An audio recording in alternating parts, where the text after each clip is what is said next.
welcome to Civics, a program on Arlington Independent Media. I'm Michael Shea, the host of this episode of Civics. This is a program where we like to meet people who are involved in their community in a variety of different ways. What we like to say is that you'll both be informed by civics, but also you'll be inspired by civics. So we're joined today by Karla Hagan, who's been a volunteer, a candidate at one point, maybe even a future candidate, a organizer, and an activist in her community for quite a while. Karla, thanks for coming on the program. Thank you for having me. All right, Karla, let's go back to the beginning. Can you remember the first time that you were engaged in your community? I don't mean Arlington, I mean any community. Yeah, in fact, the first time I was engaged in my community was not in Arlington. It was in grad school. I went to UVA, so I was living in Charlottesville. And it was not my community as in Charlottesville. It was my physics community. The very first time I was engaged in my community was around the superconducting supercollider, which it was a big project in my field. I did particle physics. And it was a huge, expensive, on the scale of the ISS, the International Space Station, kind of project. Big ticket science. And it was my field. My group worked on particle physics. And it was threatened with being axed by Congress in 1993, I think it was. And so we traveled up, my thesis advisor and another grad student and a postdoc from our group, we traveled up from Charlottesville and met met members of Congress from Virginia.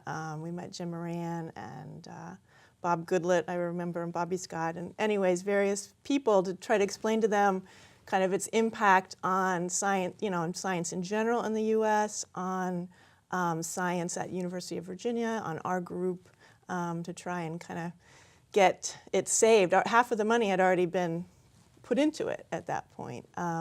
It ended up that fall being cut by Congress. So in the end, we didn't prevail, but that was my first. I was hoping for a happy ending. I know. Because I remember the issue, but I couldn't remember the outcome. Yes, no, and unfortunately the highest energy particle accelerator in the world now is in Europe. So we kind of tugs at my patriotic, side a little bit too, that we kind of lost that. Yeah. And I left it out of my introduction. You're also a physicist and a teacher. And I should have mentioned that. Right, we'll talk about that a little bit later in the program. So what were you like as a student, maybe even before you were a grad student? What were your interests as a student? Yeah, and also I actually thought about a second way I was engaged, so I'll come back to that. Let's go back to that. Let's go stay on the theme. So the second way, in grad school I became engaged, which is kind of related to how I was as a student, is I started a Women in Science and Engineering discussion group at UVA when I was a grad student, because being a woman in physics can be a very isolating experience. Mm-hmm. And a friend of mine who was in material science, we kind of both felt similarly about it. We called it WISE, Women in Science and Engineering, and we pulled together. This was the days before. This was the early 90s, early to mid 90s. It was before the World Wide Web, and so we kind of scoured lists to pull people. We did have listservs and pull people on our listserv. We ended up with about 200 people on our listserv. It was literally like going through the electrical engineering department looking for women, going through biology and chemistry, material science, earth sciences, and looking for women to invite to our discussion group. And that went for a year or two, and it was a great experience. I really felt like I wanted to do something positive and productive with these, the difficulty I was having with the isolation of being a woman in physics. And this is so it was great. All just in Charlottesville? It was all in Charlottesville. Okay. Yeah. So how did you get into science yourself? This has been a big part of your life. Yeah, my dad was an engineer, an electrical engineer, and he had a big impact on me.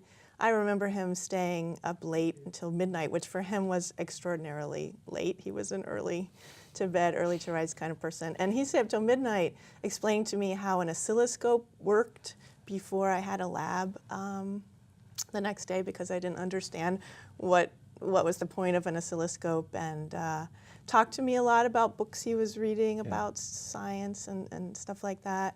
And I should also mention I grew up on the Space Coast of Florida, So in right. Brevard County, so where Kennedy Space Center is. My dad was an engineer with the space program there. He worked on the Titan missile. So science was kind of cool in that community. Yeah, absolutely, and I think it still is, even though the space shuttle program has wound down. People there are very proud of the space program and what it's done, and certainly it's brought tremendous growth there since the 60s. I can connect with you saying something your father was staying up late to do inspired you. But in my case, it was listening to Boston Red Sox games on the radio. So that may be a baseball fan to this day, but that can be inspiring. Okay, so what are some of the organizations you've gotten engaged with since the time in graduate school? What are some of the things that you've done? Well, I guess one of the first things I got engaged with in Arlington after grad school, I was 4 months pregnant when I defended my dissertation, and we moved to Arlington.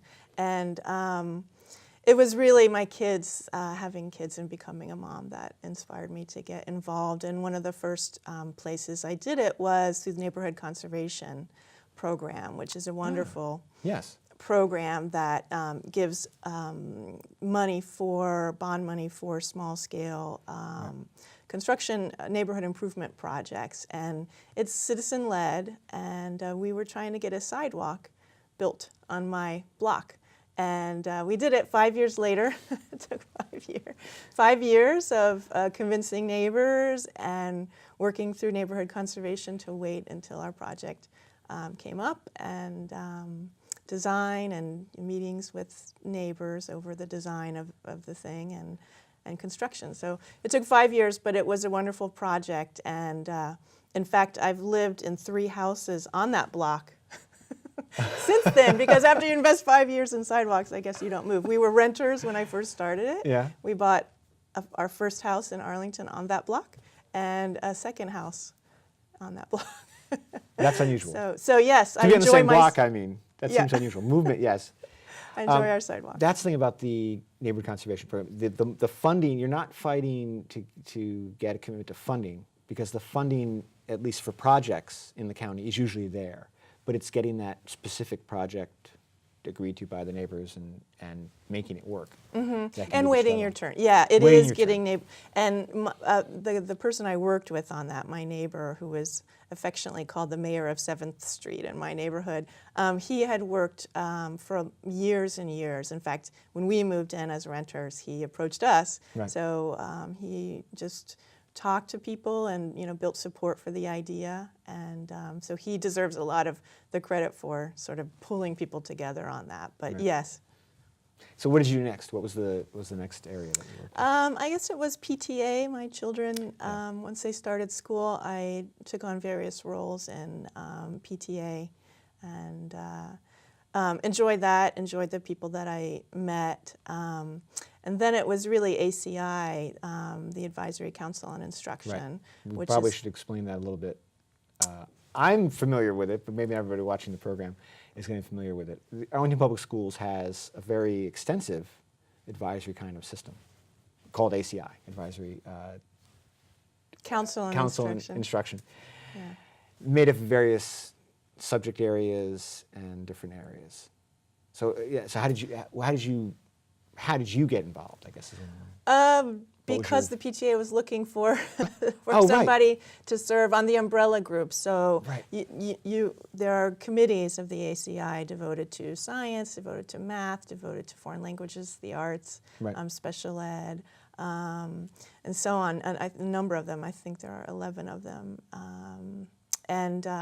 But there is also an umbrella group consisting of a representative from each elementary school and 2 representatives from secondary schools, who considers these proposals brought forward by the committees, and votes on them and ranks them.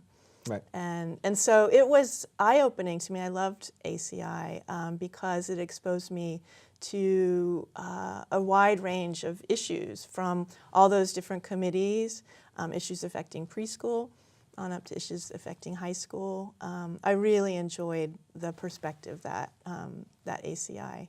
And the voting, the ranking, and the reports all lead to reporting to the school board. And the school board makes time and meets with ACI representatives and hears the reports. So that's a good system. I admire you for getting involved when at least one of your 2 kids was still in elementary. Is that fair to say?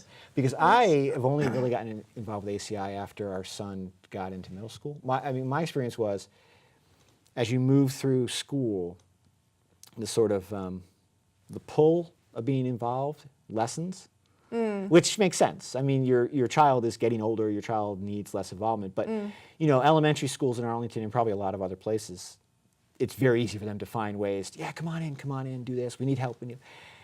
Middle school, they back away, and by high school, you know. Yeah, which is just fine by the child. Oh, it's totally fine by the child. In fact, I think the children are probably running this. But anyway, ACI has become a really good way for me personally to get more involved at a time when our son was getting older and I was getting less involved with a specific school. I highly recommend it at any time because it gives you a perspective that you don't get just when you're dealing with issues with your school or your, just your child. Right, and it gives you a chance to something maybe that a subject area you care a lot about to focus on that subject area and meet teachers and meet the programs and stuff. So you then became a candidate for school board. Let's talk about that. What motivated you to run, do you think? Well, I had also, part of another way that I had got involved in the community is through political activities, political activism at the local level. I loved that Arlington is full of people who are engaged and smart, care about their community, care about policy, and I loved that aspect. Being around those people was very inspiring, and I love the idea that, I love the grassroots level, that the idea that one person can make a difference, and in Arlington they can. So I had worked on a couple of political campaigns. I had schools, activism experience. And I felt, there were some things that I saw that I, having gotten a broader perspective, there were some things that I saw that I felt could be better with our schools. And so I decided to sort of put my name in the ring, and put my hat in the ring to What year be was a this? candidate. It was 2008. Okay. And so what happened? Well, it was a rough and tumble campaign. There were 6 people running for right. 2 positions. Yes. That year. That's crowded. Yes, and but I had a great campaign, and I'm really proud of what I was able to kind of pull together, the kind of support I got. It was just special to me, the way people supported me and came out and worked for the campaign. It was fun. It was tough. But it was fun, and I'm glad that I was able to sort of get out there and speak on some of those issues. Do you feel like Arlington has enough forums and opportunities that all the candidates can be heard? Do you feel all the like, candidates? Yeah. Do you feel like we have a good, I don't want to call it a system, but a good practice or customs here in that way?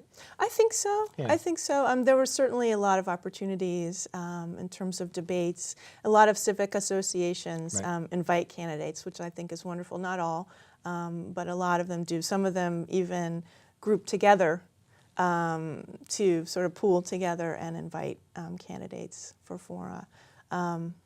So I think so far so good. I think it's great. And this year, for campaigns this year, I've noticed too that there's also been plenty of forums. Yes, and people seem to pay attention. And to talk about people in Arlington typically liking policy and being involved, it is also, I think, not just a tendency to want to get involved, but it's also they like the subject. So you have a group of people here who find the idea of a budget interesting, which is not true, I think, in every community. That is something that's a little bit unusual about Arlington. It could be we have a lot of people that work for the government or somehow relate to the government. So now let's talk about your teaching, because where are you teaching now? And that certainly involves with the community. Yeah, I teach at NOVA, Northern Virginia Community College. I've been there for about 7 years. And I just love NOVA, and I love the role that community colleges play in their communities, in particular the role that NOVA plays in our community. I'm very passionate about what it does. It's a gateway. It's a bridge to a college education for a lot of people who might not otherwise have access to it, either because for financial reasons, because they don't have a culture of education. They may be the first in their family to ever go to school, so there's a lot of steps along the way that they perhaps were not aware of to get them there. Right. I teach students who are who messed up in high school and they're looking to get back on track. They've decided that they want to take a different route in their life and their education, and they want to get back on track. I teach retirees who take NOVA classes because they want to learn more. My Physics 101, which is sort of a physics for poets, is good for is where I get those students. There's no math prerequisite, so you could come in and take it, and we talk about everything from Newton to Einstein, but we do it sort of more in words instead of equations. The concepts. Yes, it's a conceptual physics class. Yeah, my sister took many years to finish undergraduate, but now she has a PhD and she's been an educational administrator for a long time. And I think there's a lot of people who, when they're 18 and 19 and 20, it's just not the right time for them to commit full-time to college. And having something like NOVA, which is a low barrier, part-time, you can go part-time, lets them sort of stay engaged in it without having to commit to it. Until then, later on, they find the time to commit, or they find the energy to commit, or the need to commit. Yeah, perhaps. I teach a lot of students who are very, very serious about it and are taking full loads. That's true, too. I didn't mean to say that all the students are part-time. And it might be the subject matter. It tends to be, at least for physics students, that it tends to be students who are That's true. Full-time. Some of them work full-time and take classes full-time. They're very inspiring to me. Sometimes I used to teach evening classes, and I would leave at 9 o'clock and see the lab, a biology lab that was full of students working at 9 p.m. When most of us are sort of putting up our feet. You know, it's impressive what just the drive that people have to better their lives, to get an education. Now, the things you've done, the activism, the organizing back in graduate school, being a candidate, being involved with the schools, have you found that you were bringing skills you learned elsewhere, or are things you've done been more a situation where you've really learned by doing? You know, you got involved with ACI and then you learned how to be effective at ACI, or what's the mix there? That's what I'm wondering. Most of it is learning by doing, Yes. I would say. I mean, I brought organizational skills, but that's just who I am as a person. And I brought critical thinking skills, I guess, from my physics training. But most of it is learning by doing. There's no training. There's no recipe. There's no roadmap. You just kind of find an issue that drives you and figure it out from there. I mean, as you're saying, in the days before the web, where you're trying to organize the women scientists, you just had to sort of dive in and find them and make it work. There was no recipe for how to build a women in science and engineering discussion group. We just kind of figured it out. Right. And so what do you think is sort of next for you? Are there any issues that you have not worked on that you think maybe down the road you'd like to be more engaged on? Well, I'd love to find something that combines my passion for physics and for education with activism. So I think about different ways that I could, I've kind of had two separate, although I consider working at NOVA to be community activism, to be contributing something to the community. That's the way I look at it. But I would love to find something that combines both of those things. Any ideas? I do have a couple of ideas. Do you want to share them? You don't have to. No, I'm happy to share them. I've been really interested in the idea of a hackerspace in Arlington recently. A hackerspace or a makerspace where I do consider that kind of an activist thing because it's a democratic thing. It lowers barriers for machines, for machines for building, for construction. On my neighborhood listserv, there are posts about, hey, does anybody have this tool, that tool, and you can. Why don't you explain a little bit more what that would look like? Yeah, so there is a hackerspace in DC. There's a hackerspace in Reston. It's a place where people come together for community, people who want to make something, but they may not have the capital to invest in the drill press that's required to fabricate this thing, or the 3D printer that's required to fabricate this thing. So, you know, you buy a membership and you have access to machines. So I view it as a creative endeavor, as a community endeavor. A lot of them have an education component, so there are classes for kids, classes for adults on how to, you know, how to use Arduino and how to use a drill press and a 3D printer, and, you know, why would you want to? And so I love the idea of that. That's one thing that's floating around in my head, is that the idea of a hacker. I actually prefer maker space in Arlington. Creator. Yeah. Another thing that floats around in my head is this grew out of my experience lobbying Congress for the SSC back in the early 90s I was telling you about. I feel like science needs a lobby, because, you know, I noticed that when we went there to talk to our congressmen, there were, and just during the whole SSC issue, there were a lot of organizations, national organizations, that were budget focused, that were against the SSC. And here we were, just unarmed as sort of physicists, just completely unarmed to play this lobbying game. And most physicists are pretty apathetic anyways when it comes to things that are outside of... Is apathetic the right word? For physics, no. But when it comes to trying to convince people of other things... I think I would guess, I did take some physics in college, but I'm not really a physicist. A couple of classes don't make it, but I would say they're more not motivated to want to persuade in the same way. Because lobbying is about presenting facts. It's also about appealing to emotion. It's about selling. And my sense is physicists are not interested in selling. They're interested in convincing. They're interested in you know, analyzing. Right. And that's not a lobbying activity. Right. That's not. You just don't do that. Right. That's a good way to say it. They're not interested in selling. Right. I think that's... It's true, because when we came back from that trip, I tried to get some lobbying, you know, by my colleagues. And they probably hated you. They didn't hate me, but I wasn't particularly effective at getting a lot of, you know, a lot of work done with my colleagues. So I think there's a role for a science lobby.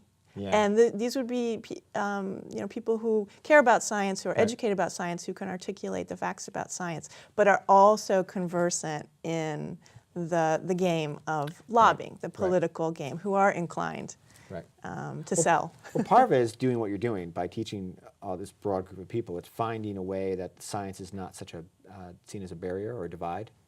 You know, you have a non-scientist has to be someone who doesn't have to be someone who doesn't know anything about science. We need to get that more general knowledge out, I think. Yeah, in fact, that's a big part of how I view my teaching, is to remove, especially with that conceptual physics class I was telling you about, to remove the barrier so that people understand when we do radiocarbon dating on an object, that number it comes from somewhere. There's a whole theoretical framework behind, you know, a whole science behind where that comes from, and it's not just people kind of getting together and deciding. You know, it's very different from lobbying and the work of DC and building laws and such, that people, you know, a lot of people sort of just live in a different world that's about consensus or about discussion, but science is about the facts and about data. Reaching a consensus, then. I mean, there's such thing as scientific consensus, but I guess you come about it in a different way. Yeah, there is. But it's driven by the data. Science is a data-driven pursuit. Yes. So. Very well put. Are you optimistic about that? About our community and our world, about its ability to be better about science? I think so. Yeah. We have great people out there like Neil deGrasse Tyson, who I'm a huge fan, who's a great science communicator. Yeah. I think so. I think kids are more technologically and scientifically inclined. That is probably an indirect effect of the technological revolution of the last 15, 20 years. if you're going to become more gadget-oriented, you're going to become more science-oriented. You almost have to, because you're manipulating things in a way that robotics and all these different science things do. So I think it probably is a different generation. Yeah, somehow my daughter, when she was 10, asked me what binary was. I don't even know where she got that from, and I wouldn't have even known at age 10 to ask about binary. So I taught her binary. All right. Yeah, That's pretty awesome. All right, well, I want to thank you for coming on the program.